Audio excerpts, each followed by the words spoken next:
আমার স্বামী মাসের প্রথমে তার বেতনের সব টাকা আমার হাতে তুলে দিলেও তার এক পয়সা খরচ করার অধিকার আমার ছিল না। কোনো জিনিসের প্রয়োজন হলে নিজেই কিনে এনে দিত, তবু আমার হাতে টাকা খরচ করতে দিত না। মাসের শেষে কড়াই গণ্ডায় সব হিসেবও বুঝে নিত। এসব নিয়ে আমার অবশ্য তেমন সমস্যা ছিল না। সমাজে ভালো হয়ে থাকতে হলে চোখ থাকতে অন্ধ আর বোকা সেজে থাকতে হয়। নিজের কাছে খারাপ লাগলেও কখনো মুখ ফুটে কারো কাছে কিছুই বলিনি।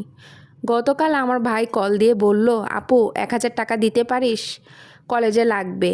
মা বাকি সব জোগাড় করতে পারলেও 1,000 টাকা কারো কাছে পাইনি। শেষ ভরসা হিসেবে তোকেই কল দিলাম।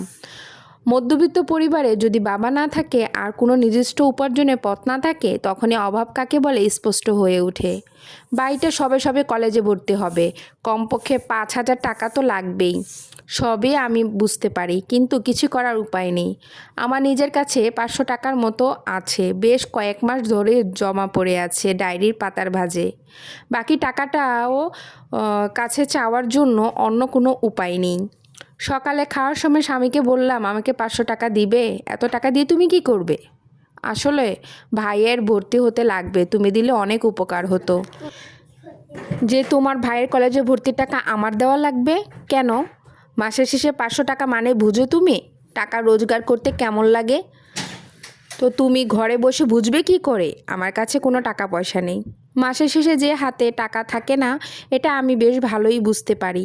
তবে স্বামীর দেওয়া উত্তরটা কেন জানি কানে বেজে চলছে। কলেজে ভর্তি হওয়া যে 500 টাকায় হয় না, তা আমার স্বামীকে আলাদাভাবে বলে দেওয়ার দরকার হয় না, নিজে থেকেই বুঝতে পারে। সেদিনের পর থেকে কখনো স্বামীর কাছে টাকা চাওয়ার প্রয়োজন মনে করিনি।